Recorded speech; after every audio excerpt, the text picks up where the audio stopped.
Alright guys, welcome back to another video. I'm here with one of my good friends, Caleb Maddix. This guy is an absolute legend in the internet marketing space. So we're going to give you guys some knowledge, some bombs. He's also a motivational speaker. He's written how many books?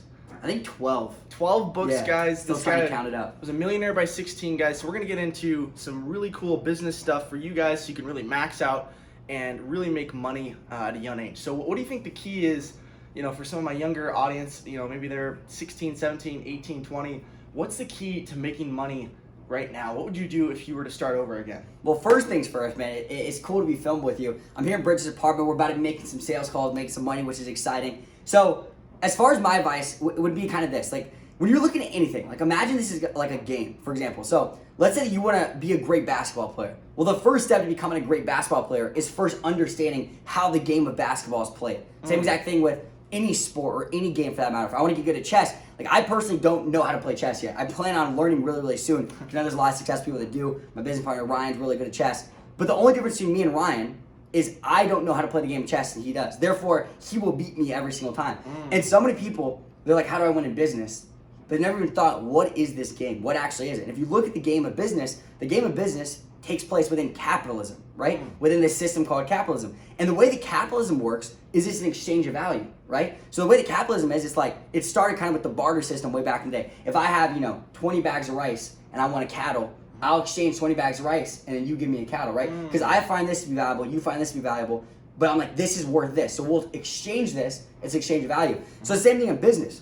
All capitalism is an updated barter system. So whenever I pull out, $1,000 cash or whatever it is, I'm about to pull out some cash in my pocket. It's too deep in there. But if I pull out, $1,000 cash and I give it to someone, that's me saying whatever I'm getting, I believe is worth more than $1,000. And so a lot of people, they're like, well, capitalism, this game, only the rich win, the wealthier get wealthy, which is true. But at the same time, if you have value to the marketplace, you will get paid more. Like the reason why I made $1 million at 16 is because I understand how the game's played. And I said, how can I provide $1 million worth of value to the marketplace at 16 years old? The reason why I made $100K at 14 is because I said, how can I provide $100,000 worth of value to the marketplace? So if you're looking to make money, the real question is, how can I provide value? And you really have two options.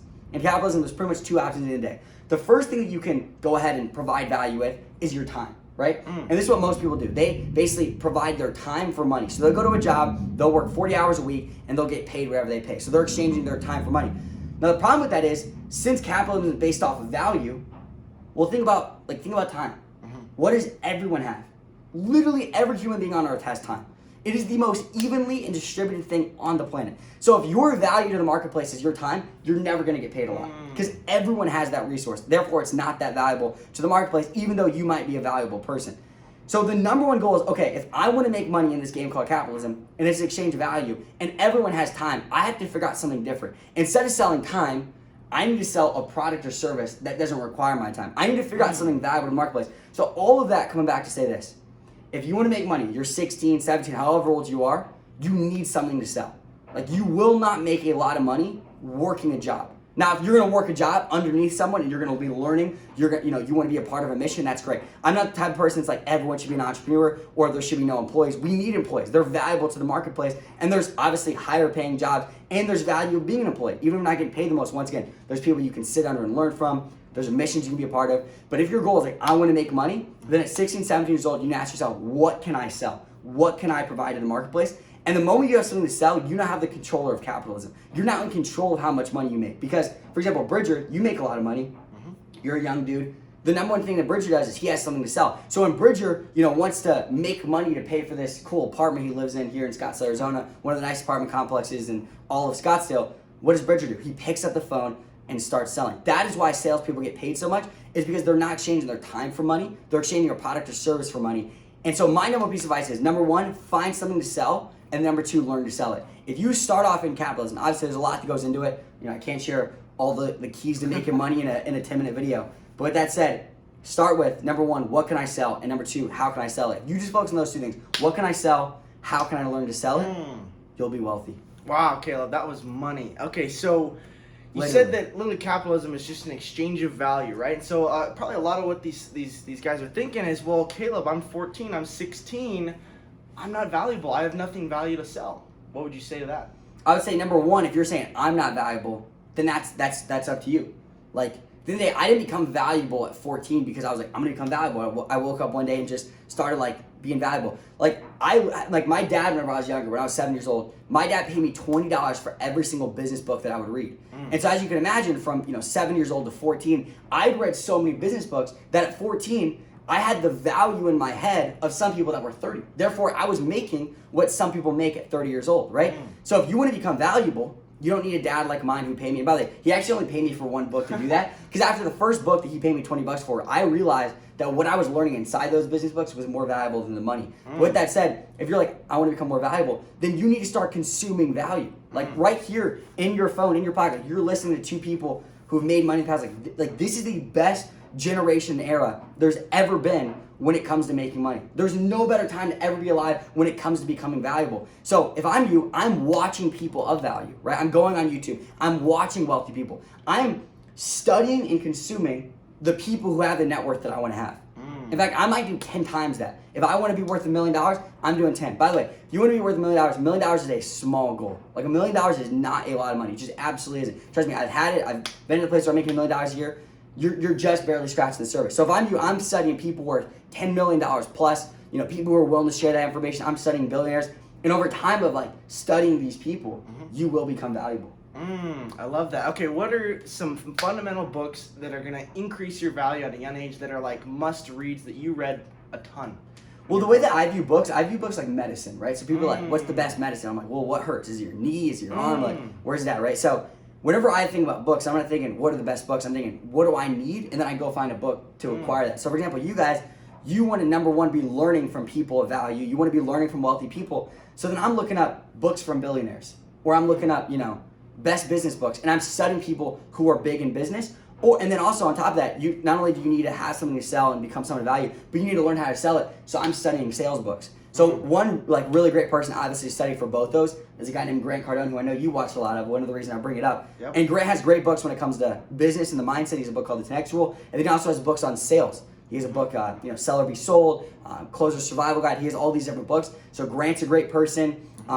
And it's not just books too, right? Everyone loves books, and I love books to death. But also, like, there's so many resources out there. Like, you think about all the videos that are there on YouTube. Like, if I were you, I'm reading every day and I'm watching videos every single day. I'm doing both of them. I'm getting information from both sources. So Grant Cardone's a great person to study, but honestly, I go straight to the top. Like, whenever I was younger, I was studying billionaires. I was studying Warren Buffett, Jeff Bezos, Elon Musk. I'm looking at what they're doing. So I'm consuming as many people as possible. And also this year, I'm putting out a lot more content on social media. So yes, at follow this guy, Maddix, yeah. Caleb Maddix. He's going to be dropping some okay. bombs. This is one guy you definitely want to have in your circle. Anytime I'm around this guy, energy's higher, vision's higher, mission, purpose is higher, guys. So make sure you follow Caleb. I guarantee you, your life's going to be better. That's like a good point to bring up too. Like a lot of people that get around me like, Caleb, your energy's so high, or you think so big, your vision's so high. And the reason why that is because the way that life works is there's what we like to call the horizon of how you think, right?